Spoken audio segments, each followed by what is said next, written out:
Brothers లో ఆషాఢం KG sale మళ్ళీ మొదలైంది. మరెన్నో క్రేజీ ఆఫర్స్ ఖైదీ చేయండి ఆర్ఎస్ బ్రదర్స్.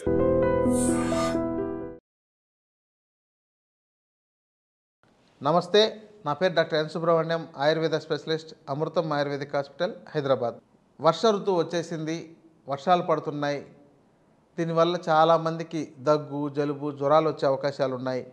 వీటితో వెంటనే ట్యాబ్లెట్లు వేసుకుంటూ లేకపోతే జ్వరం వచ్చిందని మీరు పడుకుంటూ చాలా అవస్థలు పడే అవకాశాలు ఉన్నాయి. కాబట్టి మీరు ఈ సమయంలో జ్వరం రాకుండా ఉండాలంటే ముందు కొన్ని జాగ్రత్తలు పాటించండి. కాచి చల్లార్చిన నీటిని మాత్రమే తాగడం అనేది ఒక అలవాటుగా చేసుకోండి. మీరు వర్షంలో తడిసినా ఒకవేళ ఇంకెక్కడైనా ఈ యొక్క వర్షం వల్ల ఆ మలినాలు ఏవైనా మీ యొక్క ఆహారంతో కానీ, నీటి ద్వారా కానీ, గాలి ద్వారా కానీ మీకు చేరినా కూడా వాటిని శుభ్రపరిచే మార్గం ఈ మరిగించి చల్లార్చిన నీటికి ఉంది. ఈ రోజు మరిగించి చల్లార్చిన నీటిని తీసుకోవడం ఒక ఉత్తమమైన మార్గం. రెండవది, మీ శరీరానికి తైలాన్ని పెట్టి మర్దన చేసుకొని స్నానం చేస్తుండండి. ఇది ఒక రెండవ మార్గం. మనకు జ్వరాలు ఇబ్బంది పెట్టకుండా ఉండాలి, మన ఇమ్యూనిటీ పెరగాలి, మన యొక్క రోగనిరోధక శక్తి పెరగాలి అని అంటే నీటిని అలాగే తైలమర్దన చేసుకొని స్నానం చేసుకోవడం. మూడవది ఏంటంటే, మనకు అందుబాటులో కొన్ని ద్రవ్యాలు ఉన్నాయి, వీటిని మనం వీటితో రాకుండా కాపాడుకోవచ్చు. దానిలో ఒక అమోఘమైంది జ్వరాన్ని తగ్గించగలిగే, అది వచ్చిన ఏదైనా బ్యాక్టీరియా, వైరస్, ఫంగస్, పారాసైట్స్ మన శరీరంలోకి చేరి మనకు హాని కలిగించే అవకాశాలు ఉంటే దీనికన్నిటికీ నేలవేము అనే మొక్క చాలా అద్భుతంగా పనిచేస్తుందండి. ఈ నేలవేము చూర్ణాన్ని మీరు ఉండలాగా చేసి మింగాలి. ఎందుకంటే అది విపరీతమైన చేదుగా ఉంటుంది. అంటే ఆ చేదును చూస్తే నాలుకను కోసేసుకుందాం అనిపిస్తుంది. అయితే ఇది ఈ యొక్క ఇన్ఫెక్టివ్ డిసీజెస్ ఏదైనా సరే అలాంటి వాటిలో అమోఘంగా పనిచేస్తుంది. ఈ వేమన పద్యాల్లో తిన్నగా వేము తీయనుండు అనంటే, వేము అనంటే ఈ నేలవేమే. అది మొదట్లో చేదుగా ఉందని మీరు వ్యతిరేకించినా తర్వాత మీకే అది తినాలనిపిస్తుంటుంది. అందుకనే మీరే తినడం అలవాటు చేసుకుంటే కొన్ని రోజులకు అదే మీకు తీయగా అనిపిస్తుంది, ఇష్టంగా అనిపిస్తుంది. ఇక మీ యొక్క కాలేయాన్ని శుభ్రపరచడంలో కూడా చాలా బాగా పనిచేస్తుంది. ఇక దీంతో మీకు ఇంకొక అవకాశం ఉంటే తిప్పతీగ, దాని యొక్క తీగలోని పచ్చి తీగని మీరు జ్యూస్ చేసుకొని తాగడం. అంటే దాన్ని పచ్చివేమైనా మీకు అందుబాటులో కొంచెం బాగా లావుగా ఉండాలండి. అన్నీ సన్నగా ఉండే వాటితో వాడుతున్నారు, మాకేమంత రిజల్ట్ రాలేదని చెప్తున్నారు. కనీసం బొటన వేలు కంటే లావుగా ఉండాలి. అలాంటివి మీరు ఒకవేళ మీరు కట్ చేయాలంటే అది ఎక్కడో మొదటి భాగంలో, అంటే వేర్ల భాగం దగ్గర ఉంటుంటుంది. చెట్టు చాలా పెరుగుంటుంది. మీరు అక్కడ కట్ చేసి తీశారంటే చెట్టు మొత్తం పాడవుతుంది. దానివల్ల వాటి యొక్క గ్రోత్ తగ్గిపోతుంది. కాబట్టి మీకు వీలైనంత వరకు అవి దొరికినప్పుడు ఏంటంటే తిప్ప సత్తు తయారు చేసుకుని ఉపయోగించుకోవచ్చు. అంటే ఎక్కువగా దొరికినట్లయితే వాటిని తీసుకువచ్చి బాగా కచ్చాపచ్చాక దంచి, బాగా దంచాలండి. సన్నటి నారలాగా అయిపెట్టేది దంచాలి. నీళ్ళలో వేసి బాగా కలపాలి. ఆ తర్వాత నార లాంటిదంతా మొత్తం తీసేసి బయటపడేసి ఆ నీటినంతా వడబోసేసి అలా ఒక రోజు 2 రోజులు ఉంచినట్లయితే కింద ఒక క్రీమ్ లాగా పేరుకుంటుందండి. ఆ పైన నీటినంతా వడబోసేసి ఆ కింద పేరుకున్న ఆ క్రీమ్ లాంటి దాన్ని ఆరబెడితే వచ్చేదే తిప్పసత్తు. ఇది మీరు 1 కేజీ తిప్పతీగ మంచిది తీసుకున్నట్లయితే మీకు 30 నుంచి 40 గ్రాములు మాత్రమే వస్తుంది. బాగా రాగలిగితే, మీరు తీసుకున్న వేర్లు చాలా బాగున్నట్లయితే అది 50 గ్రాముల దాకా రాగలుగుతుంది.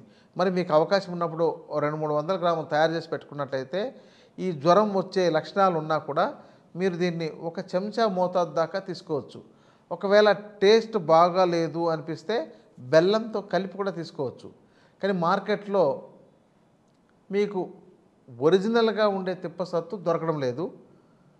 చెప్పాలంటే ఒక 10% దాంతో తిప్పసత్తు ఉంటే మిగతా 90% అంతా ఇతర పదార్థాలు ఇస్తున్నారు. ఎందుకంటే వాటిని ఎక్కువ మోతాదులో తయారు చేయలేరు కాబట్టి. మేము తయారు చేయాలన్నా కూడా చాలా ఖర్చుతో కూడుకుంటోంది.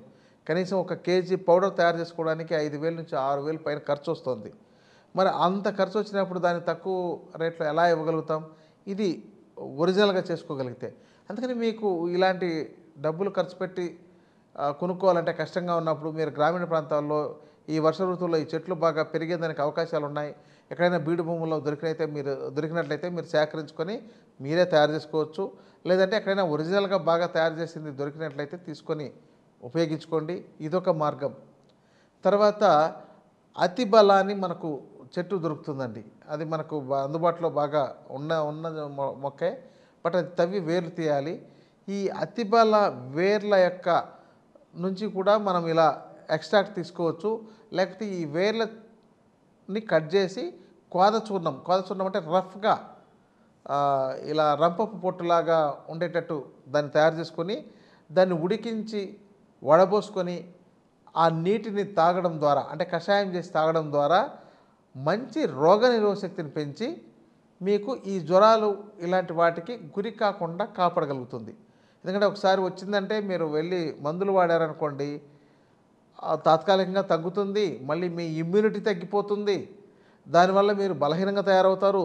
ఓ 4-5 సార్లు రిపీటెడ్గా జ్వరం వచ్చిందంటే ఇంకా మీ యొక్క శారీరక బలం చాలా తగ్గిపోయింది. మీరు గమనించి చూడండి, ఎవరైతే జ్వరం వచ్చి ఒక 4-5 సార్లు మందులు వాడారో వాళ్ళందరికీ కూడా తర్వాత అంత ఎనర్జెటిక్గా ఉండలేరు, అంత యాక్టివ్గా ఉండలేరు, బలహీనంగా, సరిగా జీర్ణం కాదు. ఎందుకంటే సరిపడినంత జీర్ణశక్తి, జీర్ణరసాలు కూడా ఉత్పత్తి అయ్యే అవకాశాలు తగ్గిపోతుంటాయి.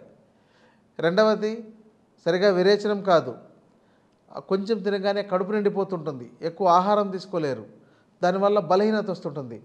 అందుకని మీరు ఒక 4-5 సార్లు జ్వరానికి మందులు వాడిన వాళ్ళని గమనిస్తే మీకు అర్థమవుతుంది. అప్పుడు వాళ్ళు చెప్తారు, ఇలా అయిన తర్వాత నేను బలహీనపడిపోయాను అని. అదే ఇలాంటివి నేను చెప్పిన వాటి నేలవేము కానీ తిప్పతీగ కానీ మీరు తీసుకుంటూ, ఇప్పుడు తిప్పతీగ రోగనిరోధక శక్తిని పెంచుతుంది, జ్వరాన్ని తగ్గిస్తుంది. నేలవేము అచ్చంగా మీకు జ్వరాన్ని తగ్గిస్తుంది. ఇక రోగనిరోధక శక్తిని పెంచడానికి అతిబల అద్భుతంగా పనిచేస్తుంది. మరి ఈ యొక్క 3 ద్రవ్యాలను మీరు సేకరించుకోవచ్చు, మార్కెట్లో కొనుక్కోవచ్చు, తీసుకొని మీరు వాడుకోవడం ద్వారా అసలు ఈ జ్వరానికే గురి కాకుండా కాపాడుకోవచ్చు.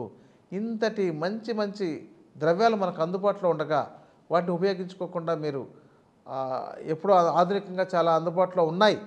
ఇవన్నీ కూడా మన యొక్క జీవన ప్రమాణాన్ని తగ్గించేస్తున్నాయి, రోగకారకంగా తయారు చేస్తున్నాయి. మీరు చూడండి, ఏ ఇంట్లో చూసినా పేషెంట్ లేని ఇల్లంటూ లేరు. ఏదో ఒక సమస్య, అది తల నుండి పాదాల దాకా ఏదో ఒక సమస్య. చివరికి ఏది లేకపోతే నిద్ర పట్టడం లేదు అంటుంటారు. ఏ రోగము లేదండి, కానీ రాత్రిపూట నిద్ర పట్టలేదు, టెన్షన్ అండి, ఆందోళన, స్ట్రెస్సు, ఇలాంటివన్నీ చెప్తున్నారు. ఎందుకు? అతిగా ఆలోచించడం, ఏమైపోతామో భయం, ఇలాంటివన్నీ కూడా వీళ్ళని రకరకాల వ్యాధులకు, వ్యాధినిరోధక శక్తి తగ్గిపోవడానికి, ఈ మానసికంగా ఎక్కువగా ఆందోళన పడడం వల్ల కూడా రోగనిరోధక శక్తి తగ్గిపోవడం, దీంతో ఇలాంటి ఇన్ఫెక్టివ్ డిసీజెస్కు గురవ్వడం అవకాశాలు ఉంటాయి. కాబట్టి మీరు వీటి పట్ల జాగ్రత్తగా, ఆరోగ్యకరంగా కాపాడుకోండి. మీ యొక్క జ్వరానికి ఆయుర్వేదంలో ఇంకా మంచి మంచి మందులు వైద్యుల పర్యవేక్షణలో కూడా తీసుకోవచ్చు. చాలా అద్భుతంగా ఉంటుంది. ఇప్పుడు మీకు ఏదైతే తిప్పతీగ అని చెప్పానో దాంతో తయారు చేసినదే అమృతారిష్టాన్ని కూడా దొరుకుతుంది. దాన్ని జ్వరం వచ్చినప్పుడు, అంటే మైల్డ్గా ఉన్న స్టేజ్లో వాడుకోవచ్చు. ఒకవేళ జ్వరం తగ్గిపోయిన తర్వాత బలహీనత ఉన్నట్లయితే దానికి కూడా అది ఉపయోగపడుతుంది. కాబట్టి ఈ ఒక్కొక్క ఔషధాన్ని ఒక్కొక్క చోట ఎంత మోతాదులో, ఎంత ప్రమాణంతో ఎలా వాడాలో వైద్యుల పర్యవేక్షణలో తెలుసుకొని ఉపయోగించుకొని మంచి ఆరోగ్యాన్ని పొందండి. నమస్కారం.